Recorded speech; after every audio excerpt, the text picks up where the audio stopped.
अरे तारा, इस गड्ढे में पानी क्यों भर रही हो? भैया ये भाभी का नया जुगाड़ है। अरे तारा, क्या तुम्हारी भाभी इस गड्ढे में पानी भरकर मछली पालने वाली है?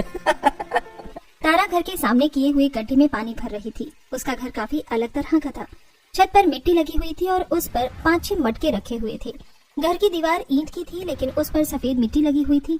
खिड़कियों पर पर्दे की जगह मिट्टी के मटके थे। कद्दू और मनी प्लांट के पौधों के पत्ते ने पूरे घर के दरवाजे को छोड़कर बाकी हिस्सों को घेर रखा था। रोहन रानी का मजाक उड़ा रहा था, तभी पार्वती घर से निकलती है। रोहन तो मेरी जुगाड़ू बहू का मजाक क्यों बना रहा है? अरे वो माँ, वो तू चुप कर। आज उसी के जुगाड़ की वजह से तो इतनी गर्मी में भी हमारे घर में इतनी ठंडक है। अगर वो ना होती तो इस भीषण गर्मी में भुट्टे की तरह पक गए होते। पार्वती ऐसा क्यों कह रही थी? उसकी बहू ने ऐसा क्या जुगाड़ किया था? पार्वती का घर इतना अतरंगी क्यों था और तारा घर के सामने बड़ा गड्ढा करके उसमें पानी क्यों डाल रही? मुझे माफ कर दो, मैं तुम्हारे साथ अब और नहीं रह सकता। मेरी सरकारी नौकरी नहीं निकली, मैं एग्जाम में फेल हो गया। रोहन, क्या तुम सिर्फ एक नौकरी के भरोसे बैठे थे? रानी और रोहन एक दूसरे को डेट कर रहे थे। रोहन एग्जाम में फेल हो गया था, इसीलिए वो रानी के कदमों पर बैठकर उससे ब्रेकअप कर रहा था और माफी मांग रहा था। हाँ रानी, मुझे लगा था कि अगर नौकरी में निकल जाएगी तो मैं तुम्हारे पापा से हमारी शादी की बात करूंगा, लेकिन मैं नहीं कर पाया। रोहन, अगर मैं शादी करूंगी तो सिर्फ तुमसे करूंगी, वरना किसी से नहीं करूंगी। तुम समझने की कोशिश करो, मैं बहुत गरीब परिवार से हूँ। तुम कहाँ महलों की रहने वाली, इस गरीब की झोपड़ी में तुम नहीं रह पाओगी। वो सब मुझे नहीं पता, मुझे बस इतना पता है कि मैं तुमसे प्यार करती हूँ और अगर तुम साथ हो तो मैं कहीं भी रह लूंगी। रानी, तुम समझ क्यों नहीं रही हो? ये कोई रोमांटिक ड्रामा नहीं है, बल्कि असल जिंदगी है। यहाँ सिर्फ प्यार से जिंदगी नहीं चलती, और भी चीजें मायने रखती हैं। रोहन, अगर तुम मुझसे शादी नहीं करोगे तो मैं घर छोड़कर चली जाऊंगी या फिर खुद को कुछ कर लूंगी। रोहन रानी की बात सुनकर डर जाता है और दोनों मंदिर में जाकर शादी कर लेते हैं और रानी के घर आते हैं। रोहन ने टी-शर्ट और जीन्स पहनी थी, रानी भी जीन्स टॉप में थी। उसकी मांग में सिंदूर, गले में मंगलसूत्र और वरमाला थी। रोहन और रानी जैसे ही रानी के घर जाते हैं वैसे। ये सब क्या है? तुमने शादी कर ली? तुम्हारी हिम्मत कैसे हुई बिना बताए शादी करने की? मैं रोहन से बहुत प्यार करती हूँ पापा, उसके बिना नहीं रह सकती। रानी के बिना बताए शादी कर लेने से राजेंद्र बहुत गुस्सा हो जाते हैं। वो अपने आदमियों को बोलकर रोहन को पिटवाने लगते हैं। तभी रानी बीच में आकर, पापा रुकिए, आपके आदमी जिसे बेरहमी से पीट रहे हैं वो मेरे पति हैं। अगर आप इन्हें पिटवाएंगे तो आप मेरा मरा मुंह देखेंगे। रानी, तुम इस गरीब फटीचर के लिए अपने पापा से ऐसी बातें कर रही हो, लेकिन मैं तुम्हें जानता हूँ, तुम इस लड़के के साथ 6 महीने भी नहीं रह पाओगी। तुम इसे जल्दी छोड़कर घर आ जाओगी। पापा, ऐसा कभी नहीं होगा। ऐसा जरूर होगा, मैं जानता हूँ अपनी बेटी को। तुमने तो असल जिंदगी देखी नहीं है, गरीबी क्या होती है ये तो तुम जानते भी नहीं हो। एसी के बिना तुम रह लोगी? हाँ पापा, मैं रह लूंगी। अब जहाँ मेरे पति रहेंगे वही मेरी दुनिया है। ये बातें सिर्फ फिल्मों में अच्छी लगती हैं। जब गर्मी में मिट्टी के चूल्हे में रोटियां सीखनी पड़ेंगी तब आटे दाल का भाव पता चलेगा तुम्हें। जाओ अपने पति के साथ, मैं भी देखता हूँ तुम इस गरीब की झोपड़ी में कैसे रहती हो। राजेंद्र गुस्से में रानी और रोहन को अपने घर, रोहन रानी को लेकर अपने घर आ जाता है। रोहन की भाभी काजल दरवाजा खोलती है। माँ जी, रोहन आ गए हैं और वो अपने साथ किसी को लेकर आए हैं। रोहन तो बिना बताए किसे घर ले आया? ये कहते हुए पार्वती दरवाजे पर आती है। रोहन, तूने शादी कर ली और हमें बताया भी नहीं। हमने तो तुझे शहर पढ़ने के लिए भेजा था, तूने ये क्या किया? माँ, मैं और रानी एक दूसरे को बहुत प्यार करते हैं। हम दोनों शादी करना चाहते थे, लेकिन रानी अमीर फैमिली से है। रानी के पिताजी तैयार नहीं थे, इसलिए हमें इस तरह से शादी करनी पड़ी। रोहन के परिवार वाले बहुत सीधे साधे लोग थे। रोहन के समझाने पर वो रानी को अपने घर की बहू स्वीकार कर लेते हैं। बेटा, अगर बहू अमीर घर से है तो वो हमारे गरीब घर में कैसे रहेगी? देख अभी से कैसे गर्मी से पसीने से तरबतर हो रही है। माँ जी, मैं इस घर में आराम से रह लूंगी, आप चिंता मत कीजिए। पार्वती रानी का गृह प्रवेश करवाती है। रानी कलश गिराकर घर के अंदर प्रवेश करती है। उफ, कितनी गर्मी लग रही है। ऐसा लग रहा है जैसे किसी ज्वालामुखी में आ गई हूँ। पंखा तो जैसे आग फेंक रहा है। रोहन का घर बहुत छोटा था। उसके घर की दीवारें जगह जगह से फटी हुई थी और उसकी छत टीन की थी। टीन की छत होने की वजह से उसका घर बहुत गर्म हो जाता था। रानी को गर्मी में परेशान देखकर, रानी तू कपड़े चेंज करके कुछ हल्के कपड़े पहन ले, रात बहुत हो गई है, सो जा। पार्वती की बात सुनकर रानी तारा के कपड़े पहनती और जैसे तैसे गर्मी में सोने की कोशिश करती है। ये बिस्तर कितना गर्म है, इसमें सोकर लग रहा है जैसे अंगारों में सो रही हूँ। मेरी पीठ जल रही है। रानी, मैं जानता हूँ तुम्हें अपने मखमली बिस्तर में एसी की हवा में सोने की आदत है, लेकिन इस घर में तो तुम्हें यही बिस्तर मिलेगा। रोहन की बात सुनकर रानी शिकायत करना बंद कर देती है और जैसे तैसे सोने की कोशिश करती है। तभी एक मच्छर आकर उसे काट लेता है। एक तो ये गर्मी, ऊपर से ये मच्छर, दोनों ने जीना मुश्किल कर दिया है। रानी कभी गर्मी तो कभी मच्छर की वजह से परेशान होकर रात भर सोने की कोशिश में करवटें लेती रहती है। अगले दिन रानी की आंख देरी से खुलती है। वो फ्रेश होकर रसोई में जाती है। ये क्या जेठानी जी, आप चूल्हे पर खाना बना रही हैं? क्या हमारे घर में गैस नहीं है? नहीं रानी, गैस सिलेंडर बड़ा महंगा है। अभी देवर जी काम भी नहीं कर रहे हैं और मेरे पति की भी कमाई उतनी नहीं है कि गैस सिलेंडर लिया जा सके। अब तुम्हें भी चूल्हे पर खाना बनाने की आदत डाल लेनी चाहिए। आप सही कह रही हैं। एक काम करती हूँ, आज मैं चूल्हे पर नाश्ता बनाती हूँ, लेकिन मुझे तो चूल्हा जलाना ही नहीं आता। अरे तो क्या हुआ, नहीं आता तो आ जाएगा। मैंने लकड़ी सुलगा दी है, तुम इस पाइप से फूंक मारो। रानी चूल्हे में फूंक मारती है लेकिन चूल्हा नहीं जलता। पर चूल्हा जलाने की कोशिश में रानी गर्मी में पसीने से नहा लेती है। रानी बेटा, तुम चूल्हे में खाना क्यों बना रही हो? तुम्हें तो इन सब चीजों की आदत नहीं है। देखो, चूल्हे के सामने बैठने से तुम्हारा चेहरा टमाटर की तरह लाल हो गया है। चूल्हे की आग की तपिश तुम कैसे बर्दाश्त करोगी? इतना कहकर पार्वती बिस्तर के पास एक हाथ का बुना हुआ पंखा लेकर आती है और उससे रानी को हवा करने लगती है। माँ जी, आप चिंता मत कीजिए, मैं ठीक हूँ। रानी अपनी साड़ी के पल्लू से बार बार पसीना पोंछते हुए जैसे तैसे जेठानी के साथ मिलकर सारा खाना बनवाती है। ये आलू भिंडी तो बड़ी कुरकुरी और अच्छी बनी है। पिताजी, आज आलू भिंडी देवरानी जी ने बनाई है।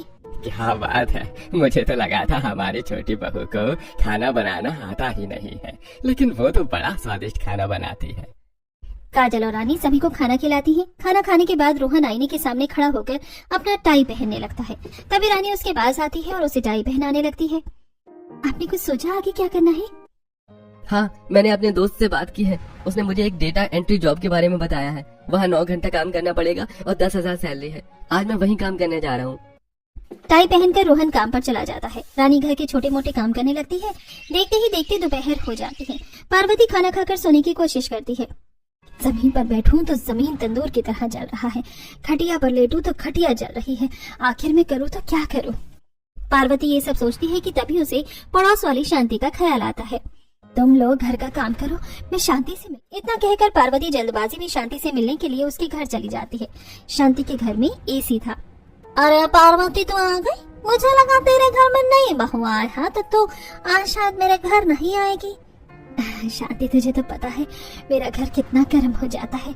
दोपहर के वक्त तो घर पर रहना बहुत मुश्किल होता है और कई दिनों से मैं तुझसे मिली भी नहीं थी, तो सोचा तुझसे मिलने चली आऊं। हाँ, माँ भी ऐसी ही हवा में सुस्ता ही रही थी। शांति और पार्वती दोनों एसी की हवा खाते हैं, बातें करती हैं। तभी कोमल, मम्मी जी, आपने फिर एसी चालू कर दिया। राकेश जी ने आपसे कहा था ना कि इस बार इलेक्ट्रिसिटी बिल बहुत ज्यादा आया है, लेकिन आप अपने गरीब भिखारी दोस्तों के लिए एसी चला रही हैं। बाहो, या तो कैसी बातें कर रही हैं? पार्वती हमारी पड़ोसी हैं। पड़ोसी है तो क्या हुआ माँ जी, आप इन्हें सर पर बिठा लेंगी। आपको तो इन्हें जमीन पर बिठाना चाहिए था। इन लोगों की सही जगह वही है। आप मेरे बिहार से आए सोफे पर इन्हीं क्यों बिठा रही हैं? शांति की बहू कोमल पार्वती के उसके घर जाने पर काफी खाली कोठी सुनाती है। शांति का भी उसके घर पर ज्यादा कोई बस चलता नहीं था, इसलिए वो भी अपनी बहू को कुछ कह नहीं पाती और उदास होकर पार्वती भी घर आ जाती है। घर पर रानी सबके लिए कच्चे आम की कैरियां काट रही थी। माँ जी, आपके कैरी में तीखा मसाला डालूंगी या नॉर्मल मसाला डाल? रानी आम चाट बनाने के लिए पार्वती से पूछती है, लेकिन पार्वती रानी की बात पर ध्यान नहीं देती। क्या बात है माँ जी, परेशान लग रही है?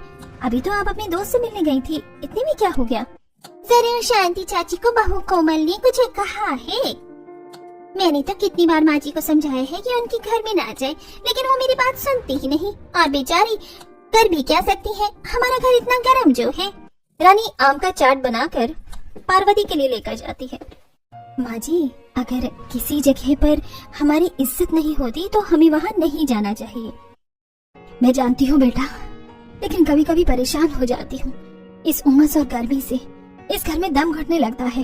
पार्वती पहले से ही बहुत उदास थी, इसीलिए रानी उन्हें कुछ समझाती नहीं है। रात को जब रोहन घर आता है तो रानी उसे सारी बात बताती है। रानी, इसे कहते हैं गरीबों की जिंदगी। मुझे पता है ऐसी जिंदगी तुमने कभी नहीं देखी है। भगवान उनको ठंडक देता है जिनकी जेब गर्म होती है, वरना जहाँ अमीरों के लिए गर्मी सिर्फ मौसम है, वहीं गरीबों के लिए किसी सजा से कम नहीं है। रानी रोहन से कुछ कहती नहीं है और दोनों चुपचाप सो जाते हैं। अगली सुबह, रानी उठो, हमें पानी लेने जाना है। कब तक सोती रहोगी? सोने दीजिए ना भाभी, रात भर उमस गर्मी और पसीने में बिल्कुल भी नींद नहीं आई। आधी रात तो करवट बदलने में ही बीत गई। रानी मैं समझ सकती हूँ, लेकिन पीने का पानी 1 किलोमीटर दूर से लाना पड़ता है। अगर हम लोग अभी नहीं निकले तो बाद में पानी लाने में तुम्हारी हालत खराब हो जाएगी। उठो और चलो, फिर हमें खाना भी तो बनाना है। काजल रानी को बड़ी मुश्किल से उठाकर अपने साथ पानी भरने के लिए लेकर जाती है। रास्ते में कड़ी धूप चमक रही थी, पेड़ के पत्ते हिल भी नहीं रहे थे। काजल और रानी के माथे से पसीना टपक रहा था। भाभी, आपने तो कहा था कि अभी पानी लाने जाने पर गर्मी नहीं लगेगी, तो ये सब क्या है? और हमारे इतने बड़े गांव में पीने का पानी भरने के लिए 2-3 नल नहीं है। हाँ, हमारे गांव में एक भी नल नहीं है। पहले एक नल था, लेकिन वो खराब हो गया। हमने म्युनिसिपैलिटी में बात की, लेकिन किसी ने हमारी बात नहीं सुनी। क्या आप लोगों को रोज इतनी दूर चलकर पानी भरने जाना पड़ता है? हाँ, ये पानी लाना तो रोज का काम है। बेचारे गांव वाले इतनी दूर गर्मी में पानी लेने के लिए जाते हैं। मेरे पापा एक बार अगर पार्टी से बात करती तो यहाँ नल लग जाता, पर मैं तो उनसे बात भी नहीं कर सकती। ये सब सोचते हुए रानी काजल के साथ नल के पास पहुंच जाती है। वहाँ पहले से ही कुछ औरतें थी और सभी पसीने से तरबतर हो रही थी। ये धूप इतनी तेज है कि यहाँ खड़े रहने में मेरा पूरा चेहरा जल रहा है। भाभी, पेड़ की छांव में खड़े होते हैं ना, जब हमारी बारी आएगी तो पानी भर लेंगे। अच्छा ठीक है। रानी और काजल दोनों पेड़ के नीचे खड़ी हो जाती हैं और थोड़ी देर इंतजार करने के बाद पानी भरकर घर आ जाती हैं। दोपहर में जब सभी खाना खाने के लिए बैठते हैं तब लखन पानी पीते हुए, बहू इतना खौलता पानी क्यों दे दिया है? अरे इतना गर्म पानी तो गले से नीचे उतर ही नहीं रहा है। माँ, मैं पानी नहीं पीऊंगा, पानी बहुत ज्यादा गर्म है। सुबह का लाया पानी अगर गर्म हो जा रहा है तो बताओ, क्या इसमें मेरी गलती है? नहीं भाभी, इसमें आपकी कोई गलती नहीं है। हमें प्लास्टिक के बाल्टी में पानी रखना ही नहीं चाहिए।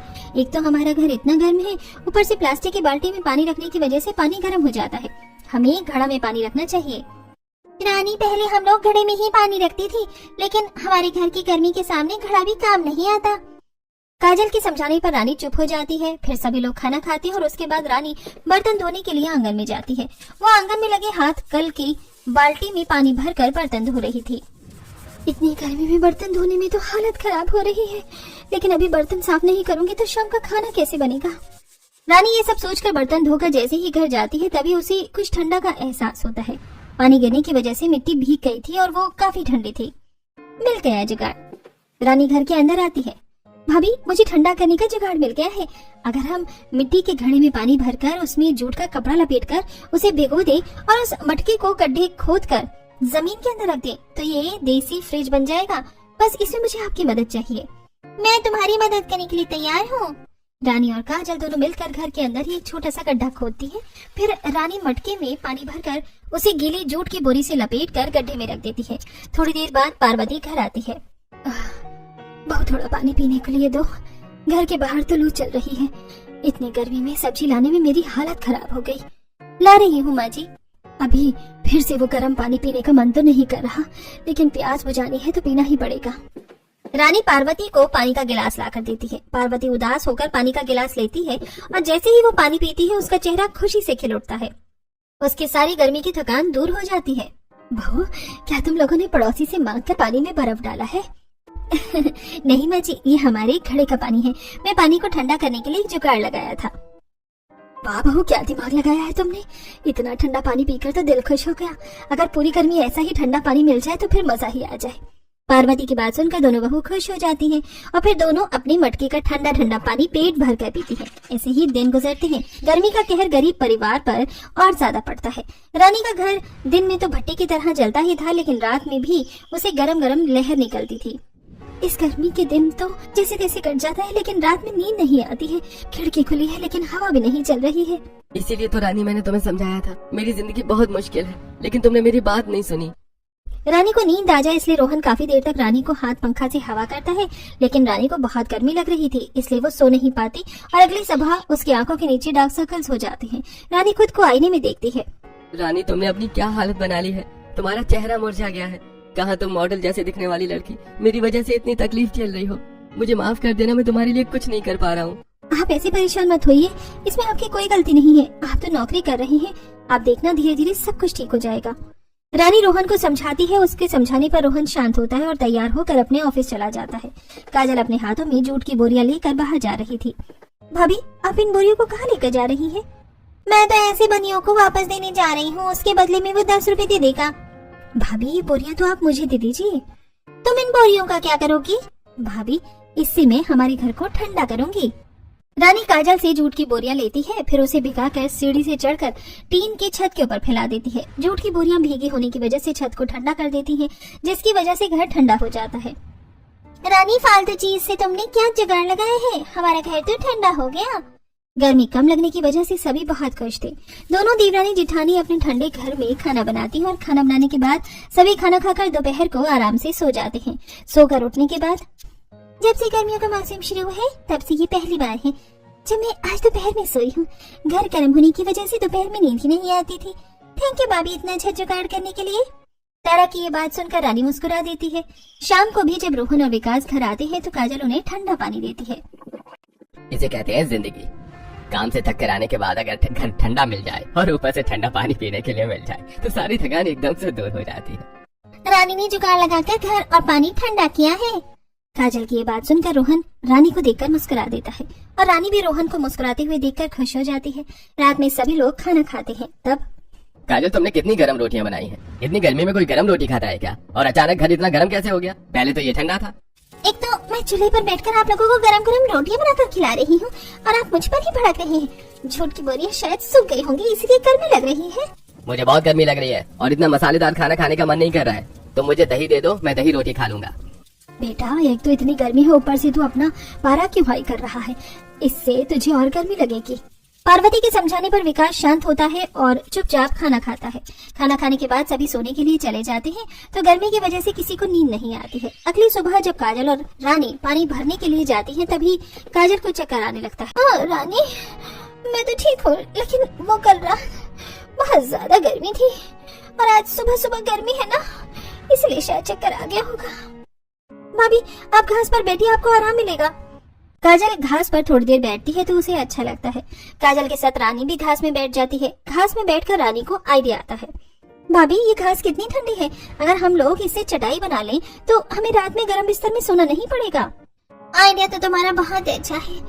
कुछ देर घास में बैठकर ही मेरी तबीयत ठीक हो गई, लेकिन हम लोग घास को लेकर घर कैसे जाएंगे? हमारे पास तो कोई चीज भी नहीं है जिसमें हम घास रख सके। रानी और काजल यहाँ वहाँ देखती हैं तो उन्हें पास में कुछ प्लास्टिक फेंके हुए मिलते हैं। लोग यहाँ वहाँ प्लास्टिक फेंक देते हैं, लेकिन आज यही प्लास्टिक हमारी बहुत काम आने वाली है। रानी और काजल दोनों प्लास्टिक उठाती हैं और प्लास्टिक में ढेर सारा घास भर देती हैं। घास बढ़ाने के बाद दोनों पानी भरती हैं और फिर अपने घर आ जाती हैं। तुम दोनों अभी तक तो पानी लेकर आई हो, आराम करने की जगह घास के साथ क्या कर रही हो बरामदे में बैठकर? माँ जी, हम लोग घास की चटाई बना रहे हैं। घास बहुत ठंडी होती है, अगर हम लोग रात में इनकी चटाई पर सोएंगे तो हमें ज्यादा गर्मी नहीं लगेगी। ऐसी बात है तो मैं भी तुम्हारी मदद करती हूँ। तीनों सास बहू मिलकर घास की चटाई बनाती हैं। इसी वजह से घंटों का काम मिनटों में हो जाता है और बहुत अच्छी घास की चटाई बन जाती है। ये घास की चटाई तो काफी ठंडी है, इस पर हम लोग आराम से सो पाएंगे।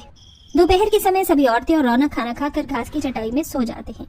चटाई ठंडी होने की वजह से थोड़ी देर के लिए सबकी आंखें लग जाती हैं। तभी, काजल, माँ, दरवाजा खोलो, मैं कुछ लेकर आया हूँ। अब ये विकास क्या लेकर आया है? पार्वती नींद में औंघाते हुए दरवाजे पर जाती है। विकास अपने साथ 2-3 केले के पेड़ लेकर आया था। अरे तो ये सब क्या उठा लाया रे? अरे कारखाने में बहुत सारे केले के पेड़ हैं, लेकिन अब मेरे कारखाने का मालिक उस जगह पर प्लांट लगवाने वाला है तो उसने पेड़ काट दिया। उन पेड़ों में काफी सारे केले थे तो मैं उन्हें घर ले आया।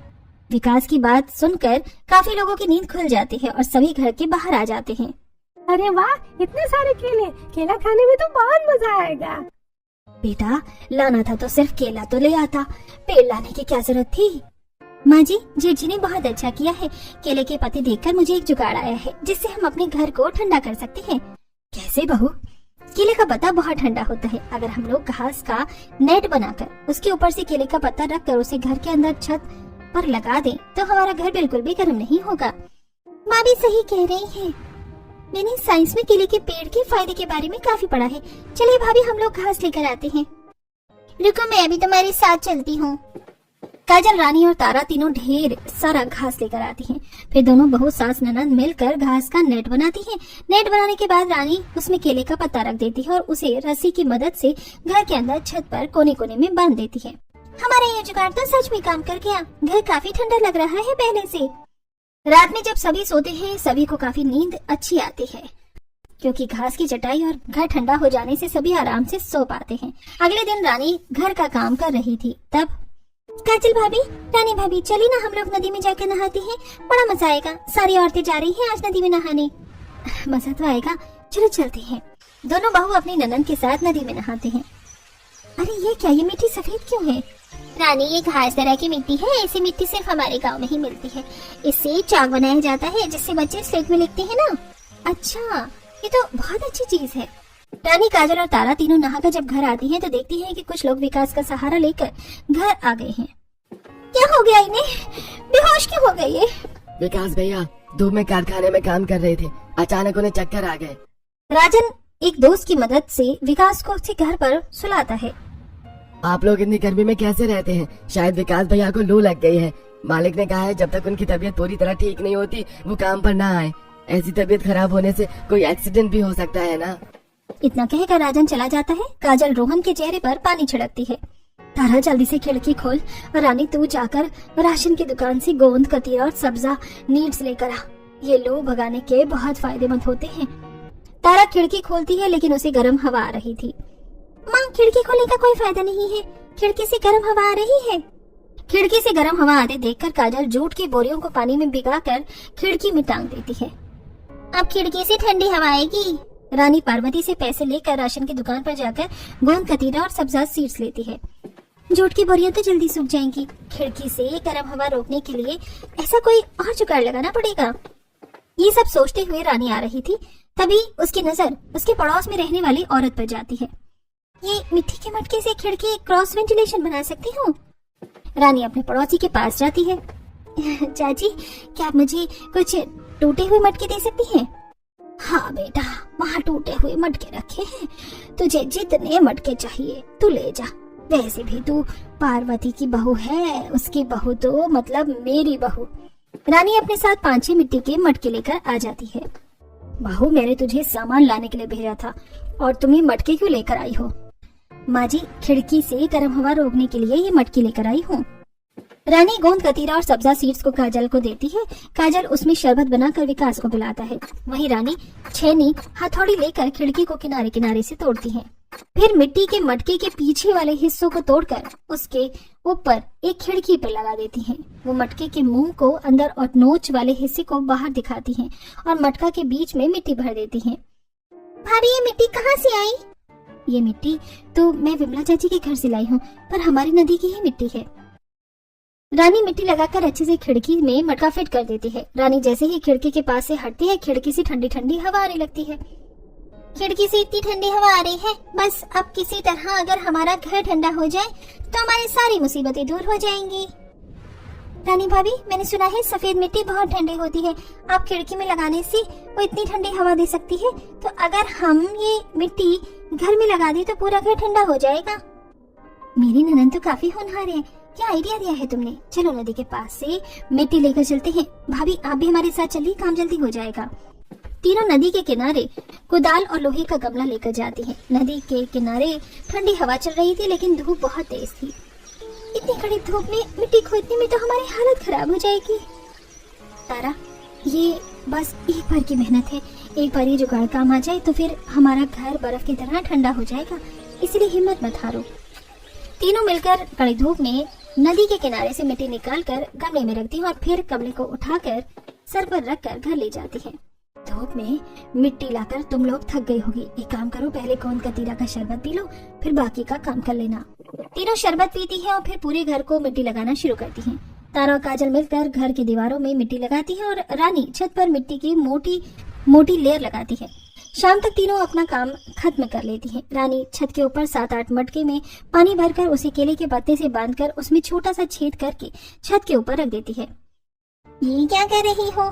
इस तरह मिट्टी ठंडी रहेगी। काम खत्म करके सभी नीचे जाती हैं। वो बचे हुए मटके में कद्दू के बीज और मनी प्लांट लगाती हैं। हर दिन रानी पौधों में पानी देती है जिससे उनके बेल निकल आती है और वो दीवार पर फैल जाती है। राहुल के ससुराल के लोग उसे जुगाड़ से बहुत खुश थे। घर तो सचमुच बहुत ठंडा हो गया है। जुग जुग जियो मेरी बच्ची। रात में रोहन जब घर आता है तो खुशी से रानी को गले लगा लेता है। रानी मुझे माफ कर दो, मैंने कभी तुम्हारे प्यार को नहीं समझा। हमेशा तुम्हें यही कहा कि तुम इस गरीबी में कैसे रहोगी, लेकिन मैं गलत था। मुझे मेरी गलती समझ आ गई। प्यार सच्चा हो तो इंसान कहीं भी रह सकता है। क्या कर रहे हो जी? छोड़ो, सब देख लेंगे। रानी, तुम्हें पता है मेरे दोस्त की अभी शादी हुई। वो भी हमारी तरह गरीब है और उसकी शादी गरीब घर की लड़की से हुई। लेकिन शादी के 1 हफ्ते बाद ही वो मेरे दोस्त को छोड़ के चलेगी। लेकिन तुमने मेरा साथ कभी नहीं छोड़ा, उल्टा तुमने मेरे गरीब खाने को ठंडा कर दिया। रोहन की बातें सुनकर रानी मुस्कुरा देती है। तभी भैया क्या कर रहे हो आप? पिताजी देख रहे हैं।